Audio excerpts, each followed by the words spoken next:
안녕하십니까. 2학년 학생 여러분, 지난 시간에 이제 오늘 연립방정식 한다고 이제 예고를 했는데, 연립 1차 방정식의 활용 그랬는데, 이건 중학교 1학년 문제라고 제가 얘기를 했었잖아요. 그죠? 중학교 1학년 문제를 2학년 방식으로 미지수를 두 개를 만드는 겁니다. 그래서 요 옆에 있는 예를 보면 이런 거예요. 뭐, 합이 45인 두 자연수가 있다, 뭐 나오잖아요. 그죠? 합이 45인 두 자연수가 있다. 미지수 두 개를 이렇게 해라. 1학년 때 한 게 왜 이렇게, 이게 왜 교육과정에 이렇게 나와야 되는지 사실은 잘 모르겠는데. 자, 합이 45인 두 자연수가 있다. 우리가 중학교 1학년 때는 얘를 어떻게 했냐면요. 원래 중학교 2학년에 지금 큰 수를 x, 작은 수를 y라고 하고서 식을 세우라고 그랬어요. 1학년 때는 어떻게 했냐면, x, 그리고 y는 45 마이너스 x, 이렇게 두 수를 세운 거예요. 그리고 내 맘대로 정하면 됩니다. x가 더 크다고 생각을 해보자. 그럼 얘가 작은 수지. 그치? 이건 큰 수. 자, 이렇게 했을 때 이걸 가지고서 그냥 이 조건에 맞게 식을 세우면 1학년 때 세웠던 1차 방정식이 되는 거예요. 근데 이제 중학교 2학년 때는 굳이 큰 수를 x, 작은 수를 y라고 하고 좀 식을 편하게 세워보자는 거야.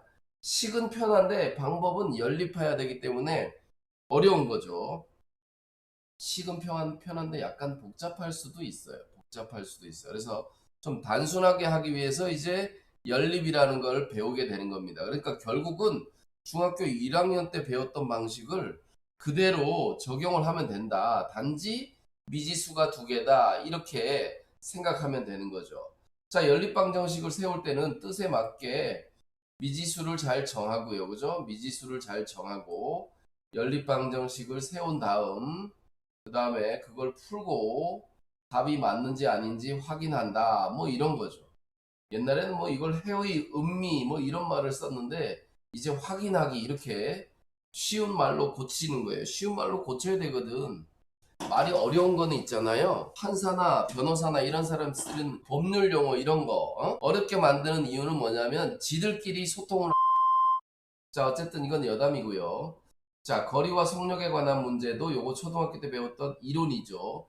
이거는 중학교 1학년에 방정식 할 때도 똑같이 사용했던 그런 원리입니다. 단지 식 세울 때 활용을 해보자 이런 얘기지. 자, 여기에선 말이죠. 수의 연산에 관한 문제 그런데 여기 못과 나머지의 식, 저도 못과 나머지의 식이라는 이름을 붙여놓는데요. 이거는 초등학교 때 뭐라고 했냐면 검산식이라고 했어요. 기억하시나 모르겠는데 검산식. 이 검산식을 이용해서 식을 세우는 문제다라고 보면 되겠습니다. 자, 이것에 관한 문제 한번 풀어볼게요. 394번. 자, 다음 조건을 만족시키는 두 자연수를 모두 구하여라.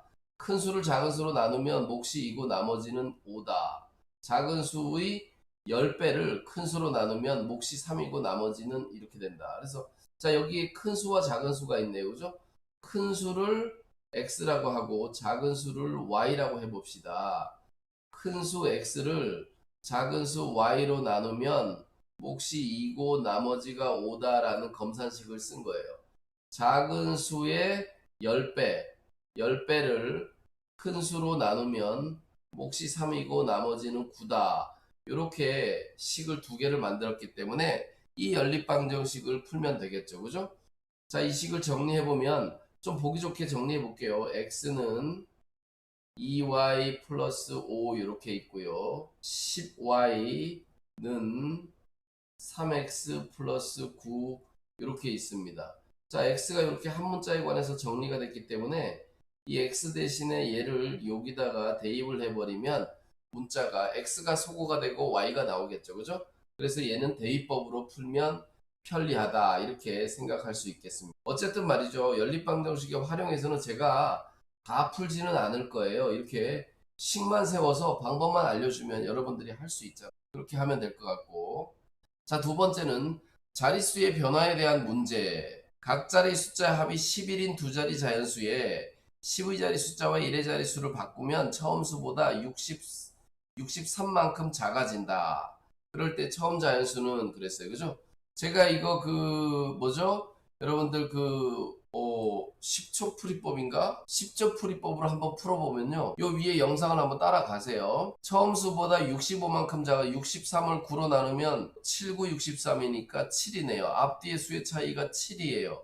수의 차이가 7 나는 저 11이란 합이 11이 되는 수 중에서 7 나는 것은 74, 47이야. 앞뒤를 바꾸면 처음 수보다 작아진다 그랬으니까 앞에 수가 크네요. 처음 수가. 그러니까 답은 74죠. 그죠?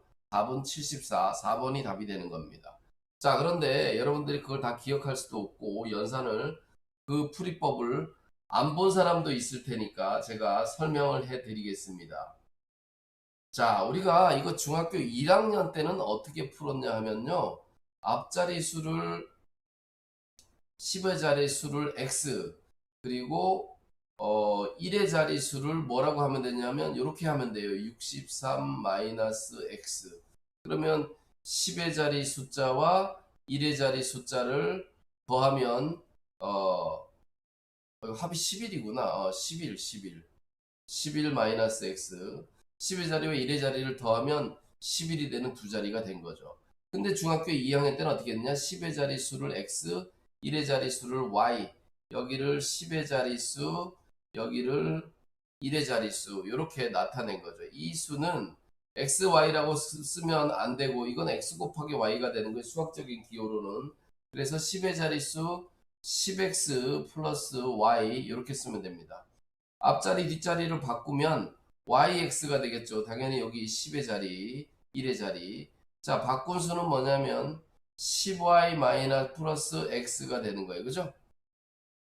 자, 그래서 처음 수를 앞자리 뒷자리로 바꾸면 이 처음 수가 63만큼 작아지니까 여기다가 63을 더해주면 같아진다. 이렇게 식을 세우면 되겠죠. 그죠? 그래서 10x 플러스 y는 10y 플러스 x 플러스 63 이렇게 식을 세웠어요.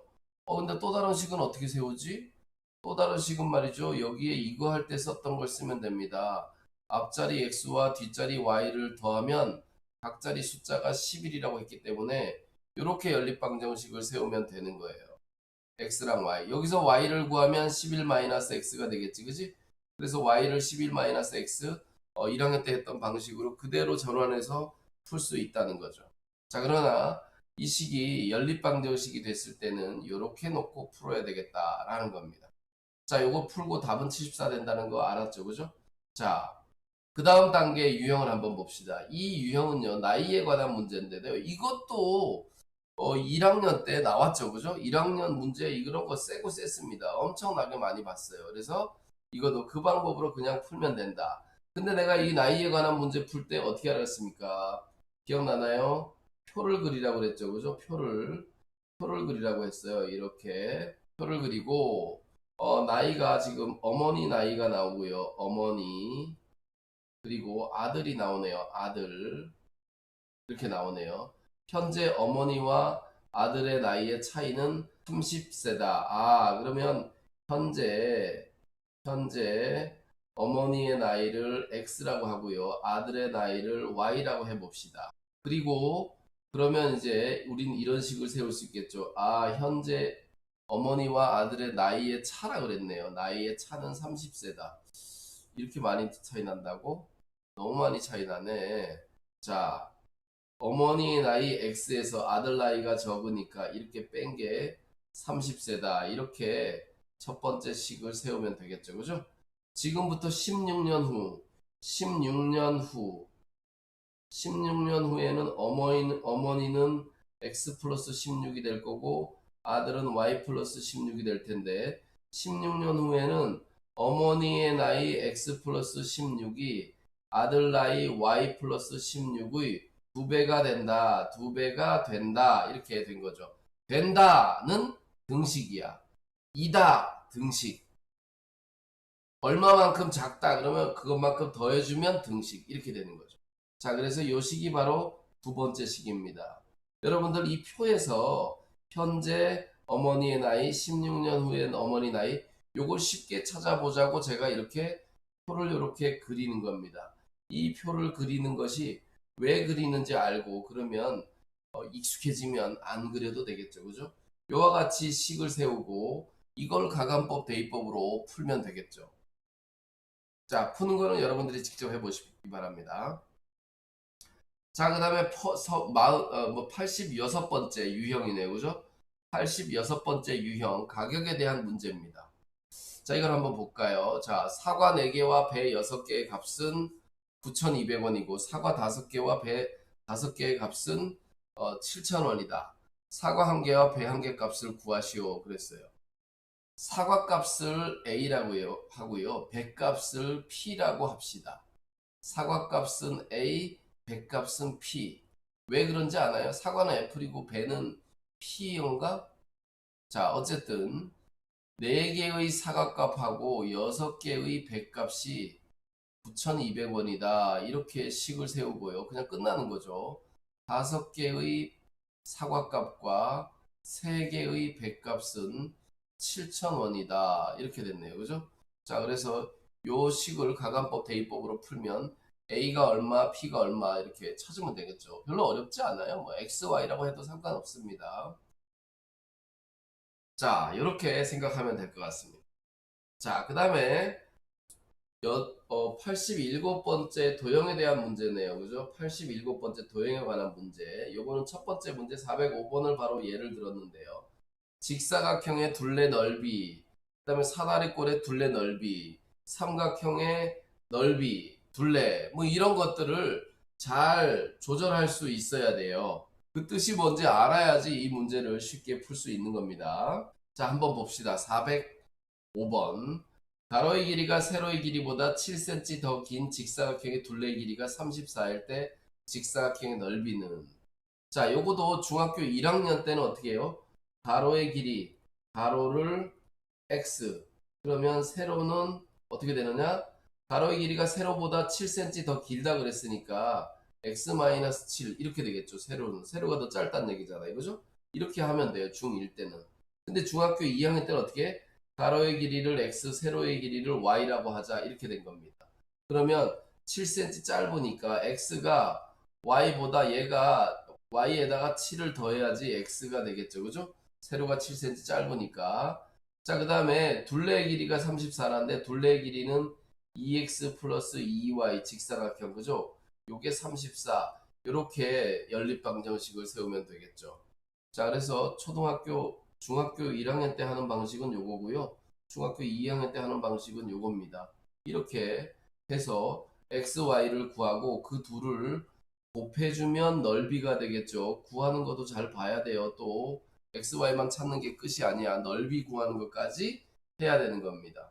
자, 얘도 대입법으로 해도 되고요. 얘는 y를 이항해서 가간법으로 해도 좀 뭐 간단하게 될 것 같아요. 그죠? 자, 여러분 해보시고. 자, 점수 계산의 문제. 점수 계산에 관한 문제. 요거도 제가 10초 풀이법 만들어 놨었죠. 그죠? 10초 풀이법. 유리와 기현이가 가위바위보를 해서 이긴 사람은 3계단씩 올라가고 진 사람은 1계단씩 내려간다. 얼마 후 유리는 처음보다 20계단, 기현이는 처음보다 4계단 이렇게 올라갔다. 그러면 이게 무슨 얘기냐면 가위바위보 한 번 할 때마다 한 사람은 3계단을 올라가는데 한 사람은 1계단 내려가기 때문에 결국 두 사람이 올라간 개수의 합계는 2의 배수예요. 그러니까 24개를 반 나누면 12번 가위바위보를 한 겁니다. 그리고 계단의 차이는 16계단인데 실제로 계단의 차이는 4기 때문에 한 번 할 때마다 4개씩 차이 나니까 실제 계단의 차이 16개니까 4로 나누면 4계단 차이. 이긴 사람이 4번 더 많이 이겼다는 거예요. 그러니까 12번 가위바위보를 했는데 반씩 나누면 6이고 적게 이긴 사람 여기 2개를 이리 줘버리면 얘는 8번, 얘는 4번 이렇게 이긴 거죠. 누가 더 많이 했냐면 유리가 더 많이 올라갔으니까 유리는 8번 이긴 것이다. 이렇게 10초 풀이법으로 정리하는 거죠. 자, 그러나 마찬가지로 아까 얘기한 것처럼 10초 풀이법을 다 아는 것도 아니고 만약에 그 풀이법을 알 수 없다면 이런 방식으로 해야 되겠죠. 요거도 표를 그리는 게 가장 간단한 해결 방법입니다. 자, 요렇게 하고요.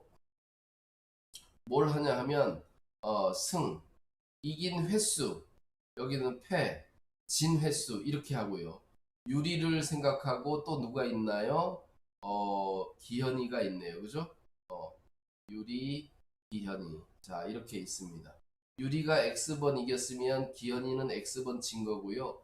유리가 Y번 졌으면 기현이는 Y번 이긴 겁니다. 자, 유리의 입장에서 이기면 3번 올라가고 지면 한 계단을 내려갑니다. 진 것만큼 내려가는 거죠. 그래서 유리는 현재보다 20계단을 올라갔고요.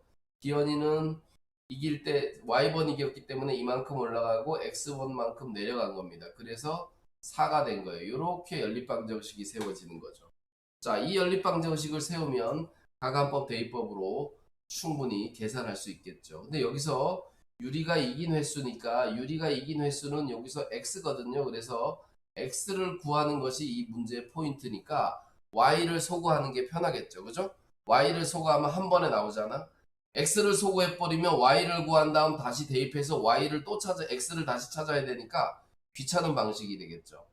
자, 그래서 답은 8의 4회 유리가 8번 이겼다 이렇게 할 수 있다고 했습니다. 그죠? 자, 이렇게 식 세우면 그 푸는 것은 간단합니다. 자, 그 다음에 이익과 할인에 대해서 알아보자 그랬어요. 이익과 할인. 이익은 뭐 원가에 대한 몇 퍼센트 이익 손해이기 때문에 원가에 대한 비중이에요. 근데 저는 여기처럼 이렇게 식을 세우지 않아요. 그죠? 자, 한번 봅시다. 412번. A, B 두 제품을 합해서 5만 원에 주고 샀대요.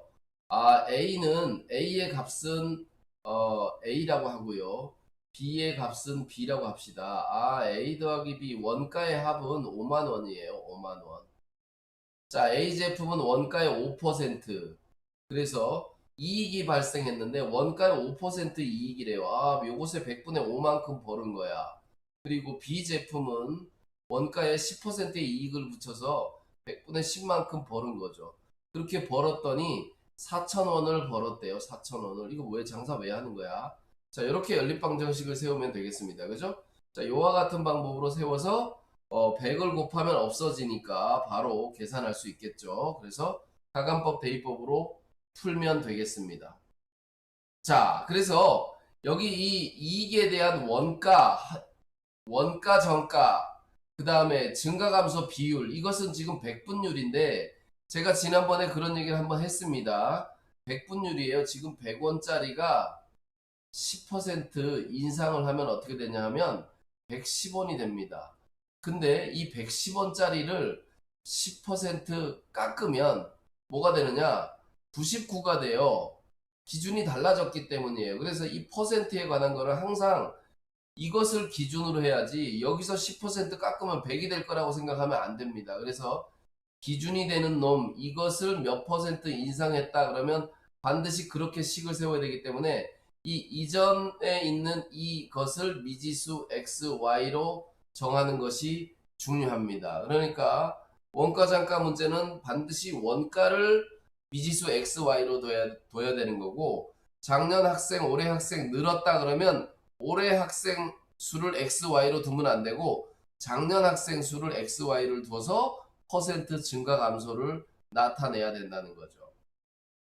자, 그럼에도 불구하고 이 90번에 해당하는 유형은 좀 그래도 간단한 방법이 또 추가적으로 더 있습니다. 여러분들이 이걸 이해하면 훨씬 더 쉬워요. 제가 늘 창의적인 방법으로 해서 그 차이에 관한 그지? 차에 관한 식을 세우라고 하는데 차에 관한 식을 세웠을 때 훨씬 더 계산이 간편합니다. 그래서 얘도 기본적으로는 표를 그려야 돼요. 표를 그리는데 말이죠. 이 표가 뭐 완벽하게 이렇게 채워지는 건 아니지만 어느 학교에 올해 작년에 비해서 남학생은 6% 감소, 여학생은 2% 증가해서 전체적으로 20명이 감소했다. 이 학교의 올해 학생 수가 780명이다. 20명 줄여서 780명이니까 작년은 몇 명이겠어요? 20명 더하면 800명이네, 그죠? 작년 남학생 수와 여학생 수와 여기는 합계가 있겠네요. 그리고 작년을 기준으로 삼아야 됩니다. 남자를 X, 여자를 Y, 합계는 800명 이렇게 되는 거죠. 올해는 자, 여기 조심해요. 6% 감소, 여학생은 2% 증가. 그래서 그 차이가 20명 감소 이렇게 됐잖아요. 그죠? 내가 여기 올해를 물론 여기 올해 학생 수를 2% 증가해서 102%, 여자는 6% 감소해서 94%, 여자는 2% 증가했으니까 102%. 그래서 올해 이 학교의 학생 수는 780명. 이렇게 식을 세우면 엄청나게 숫자가 커진다는 거예요. 그래서 100분위를 없애기 위해서 100을 곱했는데 숫자가 너무 커져서 연립을 할 때 실수가 생겨. 그래서 이 차에 관한 식을 세우는 것이 좋다. 이 첫 번째 식은 말이죠. 여기서 나오는 거예요. 남자와 여자를 더하면 800명이다. 너무 뻔한 식이잖아요. 그죠? 자, 그런데 이 두 번째 식은 뭐냐 하면요. 6% 감소했잖아요. 100분의 6. 작년보다 감소한 것은 빼기. 그리고 Y에 대해서 2%, 100분의 2. 여자는 증가해서 플러스. 근데 그 증가하고 감소한 그 결과 20명이 줄었어요. 이렇게 마이너스. 이렇게 식을 세우면 숫자가 크지 않아서 계산하기가 가간법 대입법으로 풀기가 너무나 편리합니다. 여러분들 이 두 가지 다 한번 해보세요. 그리고 이 차에 대한 관한 식을 세우는 방법을 반드시 해야 돼. 왜냐하면 만약에 이게 시험에 나오잖아요. 여러분들 첫 번째 풀면 답 안 나오고요. 두 번째 풀면 답 나오고요. 그럼 세 번째까지 해야 된다는 얘기예요. 그 긴 식을 세 번 하느니 짧은 식을 한 번만에 끝내는 것이 훨씬 더 좋다는 거지. 그래서 요 차에 관한 식을 세우는 것이 엄청나게 중요하다. 요걸 잘 기억하면 되겠습니다. 자, 연립방정식의 문제가 상당히 많은데요. 일에 관한 문제, 거속시 문제, 이 이후로 몇 개나 더 있나 오늘은 여기까지 정리하고요. 여러분들이 여기 활용이기 때문에 반드시 연습을 하고 문제를 풀고 해보고 다음 단계로 넘어가야 됩니다. 활용 문제는 올해부터 활용 문제는 훨씬 더 많이 나와요. 옛날에는 말이죠. 활용 문제가 한 두 문제 정도밖에 안 나왔어요. 방정식에서 활용해서 한 문제, 부등식 활용해서 한 문제, 뭐 함수에 활용해서 한 문제, 뭐 요 정도씩 나왔습니다. 근데 요즘은 이 활용 문제가 상당히 많이 나와요. 그래서 대략 한 이번 시험에서는 방정식 활용, 함수 활용까지 감안해 보면 전체 한 20문제라고 했을 때 한 적어도 5문제 정도씩은 나오지 않을까. 총 5문제 정도씩은 나오지 않을까. 만약에 25문제면 한 6문제, 7문제까지도 나올 수가 있어요. 그래서 활용 문제를 집중적으로 여러분들이 공부를 해야 됩니다. 자, 오늘 수업은 여기까지 마치도록 하겠습니다. 감사합니다.